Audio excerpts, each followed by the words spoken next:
In this video, I will show you how to delete subdomain in GoDaddy. So let's begin the video.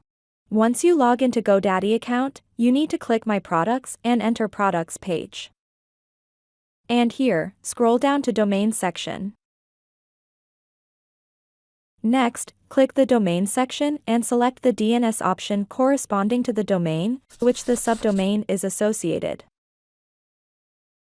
And in the DNS settings page, you can find all the data relating to the domain, including subdomains records related to the domain.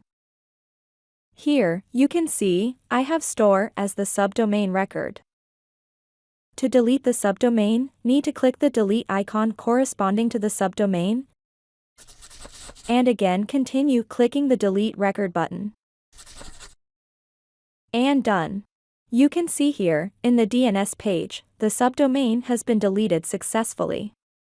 With this we have come to the end of this video. Please subscribe to my channel and click the bell icon to get updates when we add more content.